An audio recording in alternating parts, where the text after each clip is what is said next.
And I had like a really nice, time with family, kind of hanging out. And you think, gosh, this is an awesome weekend. I get to hang out with family and Isabella and Aji.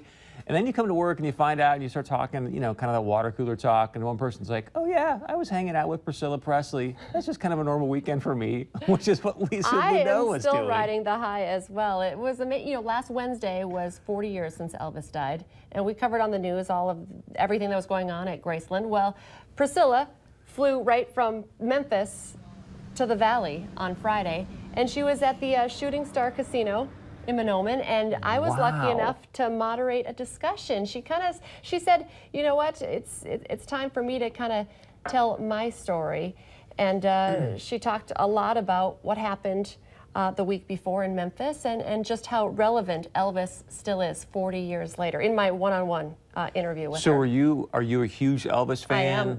My parents are in this picture. My dad's in the middle. Huge Elvis fan. He named me Lisa Marie after Lisa Marie, Elvis's daughter. He says if I would have been a boy that he would have named me Elvis, which I told Priscilla, and she said, good thing you weren't a boy. You can't live up to Elvis's name. Isn't that funny?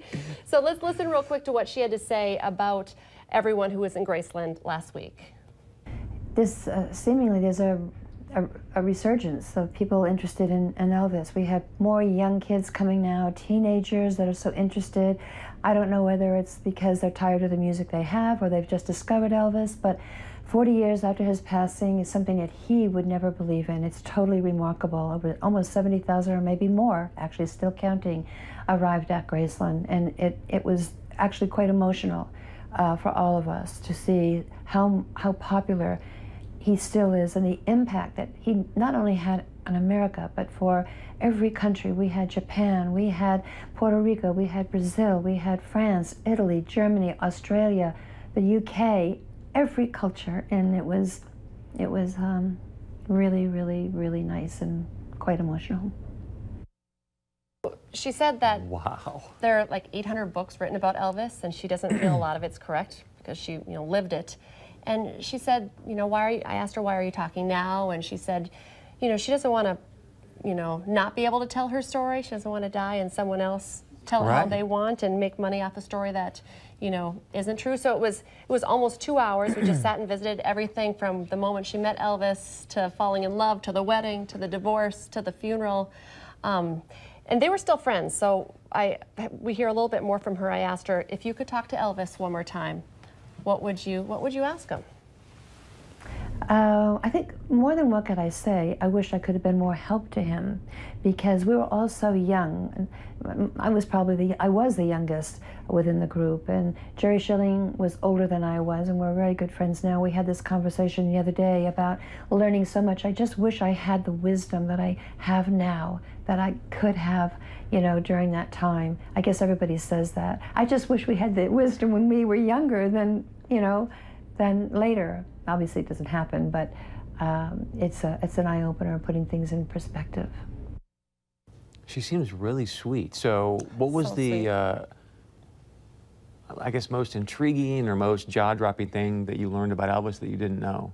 Well, she was very open. You read so much about it, but she was very open about the drug use. Yes, he got hooked very early on, worries about his insomnia. He was worried that he would walk in his sleep, so he wanted to be sleeping and out.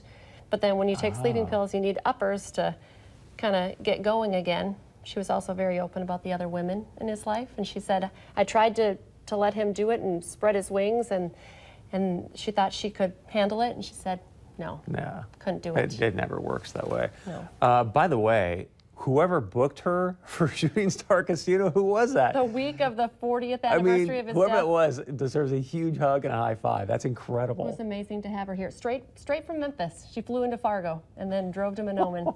So a lot of people were very lucky to see Congratulations. that show. Thank you. It was like a dream come true. When you got the call, were you like almost dropped the phone? Yes, I will do it. They didn't even tell me when I was like, I want to do it. I feel like we're besties now. No, I tried to become her best friend, but that probably didn't happen. But I did get a lot of one-on-one time with her. She called me. We met before the event, and so she. Did you get her cell? She did sign my book. Oh, I have her assistant's number, so I could probably get a hold of her. But that is so great. Congratulations. Thank you. It was super fun. Quite an honor. Really. Oh, yeah. So And again, kudos to Shooting Star for hooking that. That just blows my mind. That's only the tip of the iceberg of what Lisa Budeau does over a weekend, too. So, all right, stay with us. We got a great show in store for you. Coming up, why seeing